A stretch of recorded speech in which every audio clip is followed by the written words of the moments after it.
Alright, we're going to continue our discussion of radicals and exponents, take it to the next step. And from last time we talked about that, here's an exponent, 2 to the 4th is 16. Here's a radical, the 4th root of 16 is 2. And they're inverses of one another. And we got some rules. First of all, if the square root of x is x to the 1/2 power, or if you have a different index, it's the end root of x is x to the 1/n power. So again, some examples, i.e., square root of 3 is 3 to the 1/2. The 4th root of 7 is 7 to the 4th. The square root of x squared y is the quantity x squared y raised to the 1/2. And then we do the power rule and get x times y to the 1/2.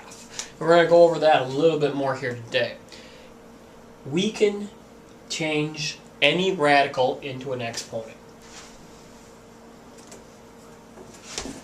And I'm going to go right into examples. Again, instead of thinking of this as x squared y to the 4th, we have the cube root of a bunch of junk. That means it's junk to the 1/3 power. Well, this time the junk is x squared y 4. And that's raised to the 3rd. Well, what do we have here? We have some junk, and the junk is x squared y cubed. What power is this? No index. It is 1/2. And again, if we do the powers, x to the 2/3, y to the 4/3, and then here again, x to the 2/2, which is x to the 1, y to the 3/2. And now we've done the product rule. Now we can, or power rule. Now we can do the product rule. Well, I can just add them. 2/3 plus 1, y 4/3 plus 3/2. And a big thing we do is we can use our calculator, but we want the exponent to be improper. So x to the 5/3, 8/6, 9/6, 17/6.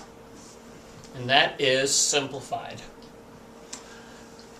It doesn't matter if it's x and y or 3's. You get the square root of some junk. And it doesn't matter that there's a square root in the junk. We have 3 square root of 3 inside. The outside radical becomes 1/2. Now let's put powers on these two. Well, the first 3 is to the 1 power. Square root of 3 we know is 3 to the 1/2. And that's still raised to the 1/2. Now we have two distinct paths. We can either do the product rule right away, or we can do the power rule first and then the product rule. I just typically start with the power rule. 3, 1/2 times 1, 1/2 times 1/2 is a 4th. 1/2 plus a 4th.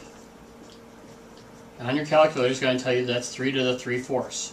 And again, it's good to realize that we could write this as the 4th root of 3 cubed. They would be equivalent, but this is the answer to a fractional exponent. Now, if you didn't do the power rule first, if you did the product rule, 1 plus a 1/2 is 3 to the 3/2 times a 1/2. 1/2 times 3/2 is 3 to the 3/4. Same answer. It has to be, no matter how we go about this method. Alright, let's try a couple more. Alright, the 4th root of 7 times the square root of 7. And I'm not going to skip steps. The outside radical covers 7 and the square root of 7, so those stay inside. This radical portion right here, which I just traced again, becomes the 1/4. Well, now I got to put some exponents on the 7s. 1.5. And this is all equivalency as I work our way down with the rules. Now, again, I do the power rule first, so I'll multiply a 4th times 1 and get 1/4. A 4th times a 1/2 is 1/8. And instead of writing 1/4 plus 1/8, 1/4 plus 1/8 is 7 to the 3/8. And again, this is 7 cubed. These are equivalent. Now again, this is the fractional answer, but we should be able to see that these are the same. Again, over here, you can work ahead. I'm going to now just go rather fast. The stuff inside raised to the 1/2. The stuff inside raised to the 4th. We do the product rule. We do the product rule again. And again, we can do the math here, and maybe I just write it out so we see what we're getting. We got y to the 3/2 power, x to the 7/4 power. And again, you don't have to do this, but again, you should be able to see these as radicals. We'll stop there. Alright, and just because they get a little more interesting, one more with the numbers. Doesn't matter if it's a bigger number, it's still the same base in this case. 6 square root of 6 to the third, 6 to the 1, 6 to the half, to the third. This time let's do the product rule inside first. I can take 1 plus a half on my calculator, that says 3/2 to the third. A third times 3/2 on my calculator, multiply these, right, and I get 6 to the half. So believe it or not, that whole thing is equivalent to square root of 6. Now there's a problem over here. You notice that 6's never change. These are not the same base. Alright, and there's two ways to work this. We have to catch, though, that 4 can be written as base 2. So these problems, when you see them, you see this square root, you say, hey, can I write this as a power of that? The answer is, yeah, we can this time. 4 is equivalent to 2 times the square, 2 to this 2 power. And now it becomes the same thing. And it's a lot of work. And I know you guys will start skipping steps faster than I do. I'm going to do the product rule this time again. So half times 2 is 1. Half times half is a fourth. Now the product rule, 1 plus a fourth, 2 to the 5/4 power.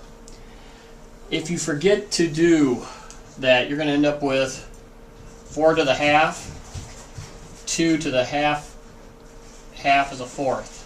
And you can't combine those. You're done. Now, if you know 4 to the half is 2, you can get to the same spot. Because you get here, and that's the same as here. And there you go. But every time you have these, you want to see if they're a possibility to write one in terms of the other. Now, I don't have to deal with stuff in front. This is all multiplied. This is all one term. I can deal with the radical first and deal with the things out front last. Just because I don't have a radical doesn't change the problem. I have x squared y cubed times the junk inside raised to what power? Well, the index is 3, so it becomes 1/3. Do the product rule, or the power rule, power rule.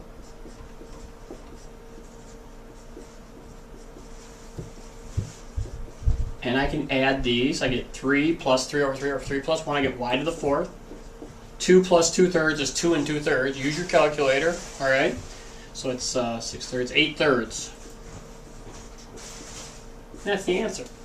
Same over here. Don't let the 2 confuse you. It's not the index. It's not up here.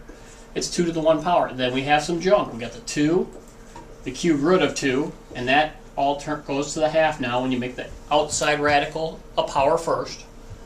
Now I make all the insides powers.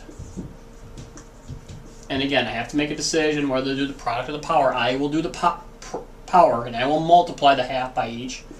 But this half does not come to here, so that's 2 to the 1. Half times 1 is half.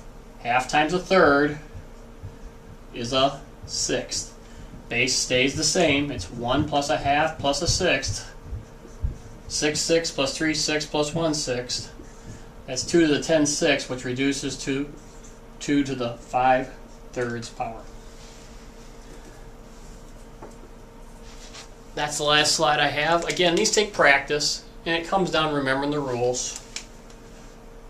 Square root of x is x to the half. The n root of x is x to the 1 over n. But it's also going step by step and not rushing to it, especially not changing the bases at this step. Keep practicing. We'll talk to you later.